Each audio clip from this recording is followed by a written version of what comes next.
Je suis Audrey Saget, cofondatrice d'Infusio. J'ai 40 ans depuis pas longtemps, donc le début de la sagesse et deux grandes filles.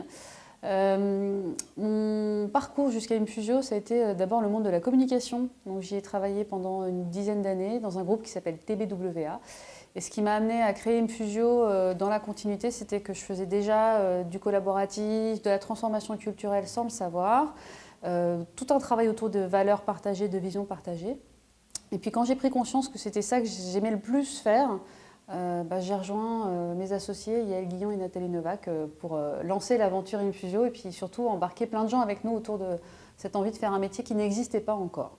Alors Infusio, on est avant tout des pionniers. On est des pionniers de la transformation. Alors je sais que le mot aujourd'hui est galvaudé, tout le monde en parle, transformation digitale, on en fait partout, transformation culturelle. Mais on a été les premiers en France à vraiment en parler, à acculturer beaucoup de gens autour de cette notion-là, à embarquer beaucoup d'entreprises, beaucoup de partenaires et surtout avec des gens qui nous ont fait confiance. Donc voilà, on est des pionniers du métier, des pionniers de la façon de le faire, cette transformation. Et aujourd'hui, on a la chance de travailler avec des structures qui vont de 32 collaborateurs à un peu plus de 180 000. C'est ça la beauté de la transformation, c'est que toutes les entreprises sont concernées.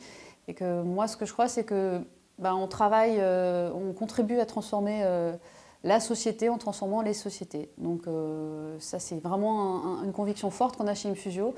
Et on essaie d'amener du mieux pour les collaborateurs, du mieux pour les clients, parce que dans toutes ces entreprises, il y a des clients, du mieux pour la société au sens large et faire en sorte que toute la création de valeur soit utile, durable, pérenne et surtout qu'elle amène quelque chose à chacune des personnes qui y contribuent.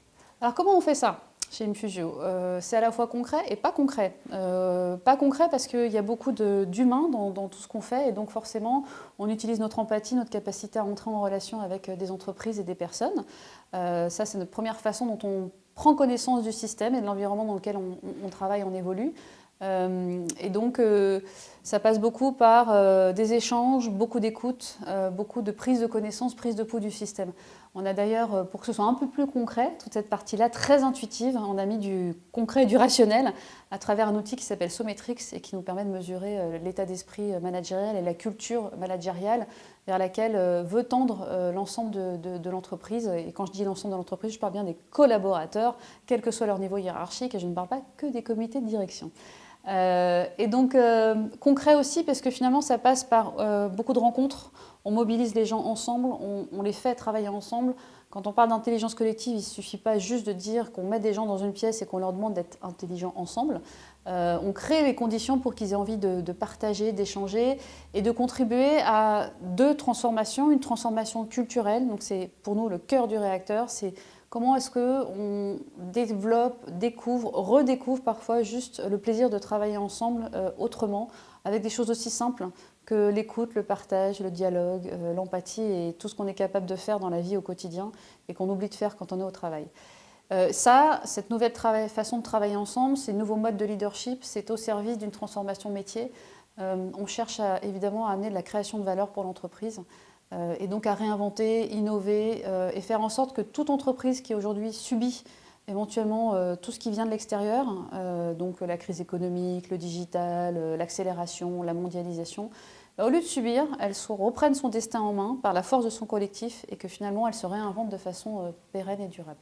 Alors moi, mon kiff chez nos clients, c'est quand on accompagne un groupe de personnes, quelle que soit sa taille, et qu'au départ, ils se demandent un peu ce qu'ils font là, ils se demandent à quelle sauce ils vont être mangés, et que comme nous, on est facilitateurs et qu'on est au service du groupe, déjà, on est capable de complètement changer ce qu'on avait prévu de faire pour aller à leur service et faire en sorte que ce soit eux les héros de la journée. Et là où j'ai le méga super kiff quand ça me donne la chair de poule, c'est quand il y a des prises de conscience et que tout d'un coup, tout le système, tout le groupe bascule et prend conscience de quelque chose et que là, ils sont complètement engagés. Et il y a un moment, un temps de suspension comme ça dans la pièce et ça se sent, c'est vraiment du ressenti. Et à la fin, ce qui est important, c'est quand ils viennent nous voir en disant merci d'avoir été là, pas parce qu'ils sont amoureux de nous, mais parce que nous, on est devenus amoureux d'eux en fait.